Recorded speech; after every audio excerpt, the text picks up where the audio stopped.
Long live! Long live! Long live! Zindabad! Zindabad! Zindabad! অত্যাবশ্যক খাদ্য সামগ্ৰী মূল্য বৃদ্ধি ৰোধ কৰক। ৰোধ কৰক! ৰোধ কৰক! অত্যাবশ্যক খাদ্য সামগ্ৰী মূল্য বৃদ্ধি ৰোধ কৰক। কাম নাই! কাম নাই! সদৌ অসম ছাত্ৰ সন্থা আহ্বানত আজি সদৌ শিৱসাগৰ জিলা ছাত্ৰ সন্থাই শিৱসাগৰ চহৰত এই বিক্ষোভ কাৰ্যসূচী ৰূপায়ণ কৰি অত্যাৱশ্যকীয় খাদ্য সামগ্ৰী ইন্ধন জীৱনদায়িনী ঔষধকে ধৰি যিসমূহ সামগ্ৰীৰ মূল্য নিয়ন্ত্ৰণ নোহোৱাকৈ চৰকাৰখনে চলিবৰ কাৰণে এটা বাট মুকলি কৰিছে। এই বিষয়টোৰ আমি তীব্ৰ বিৰোধিতা কৰিছোঁ। আমি চৰকাৰক ইয়াৰ পৰা দাবী জনাব বিচাৰিছোঁ, যি সময়ত সমগ্ৰ দেশত সাধাৰণ নিৰ্বাচন চলি আছে সেই সময়ত জনসাধাৰণক মূল্য বৃদ্ধিৰ জৰিয়তে ৰাম টাঙোন সোধোৱা হৈছে আৰু জনসাধাৰণৰ ভোটে চৰকাৰৰ গাদীত বহি থকা এখন যিসকল মন্ত্ৰী বিধায়ক আছে তেওঁলোকে আচলতে জানিব লাগে যে জনসাধাৰণৰ যিখিনি দুখ এই দুৰ্দশা উপলব্ধি কৰিবৰ কাৰণে তেওঁলোকক আমি আহ্বান জনাইছোঁ।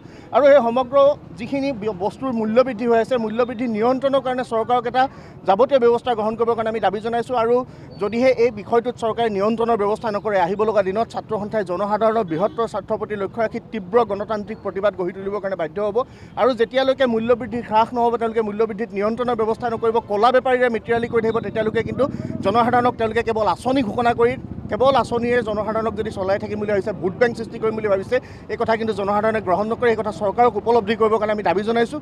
আমি তেওঁলোকক অতি শীঘ্ৰে মূল্য বৃদ্ধি নিয়ন্ত্ৰণৰ ব্যৱস্থা কৰিবৰ কাৰণে দাবী জনাই আজিৰ এই কাৰ্যসূচী ৰূপায়ণ কৰিছোঁ। Long live! Long live!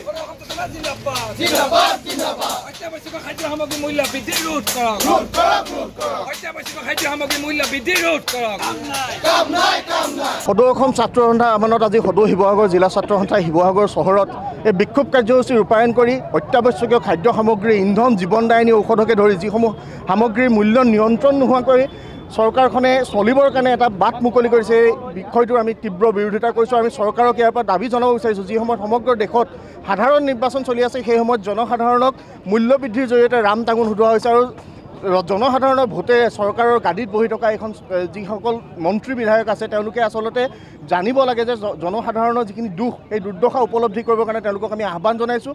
আৰু এই সমগ্ৰ যিখিনি বস্তুৰ মূল্য বৃদ্ধি হৈ আছে মূল্য বৃদ্ধি নিয়ন্ত্ৰণৰ কাৰণে চৰকাৰক এটা যাৱতীয় ব্যৱস্থা গ্ৰহণ কৰিবৰ কাৰণে আমি দাবী জনাইছোঁ। আৰু যদিহে এই বিষয়টোত চৰকাৰে নিয়ন্ত্ৰণৰ ব্যৱস্থা নকৰে আহিব লগা দিনত ছাত্ৰ সন্থাই জনসাধাৰণৰ বৃহত্তৰ স্বাৰ্থৰ প্ৰতি লক্ষ্য ৰাখি তীব্ৰ গণতান্ত্ৰিক প্ৰতিবাদ গঢ়ি তুলিবৰ কাৰণে বাধ্য হ'ব।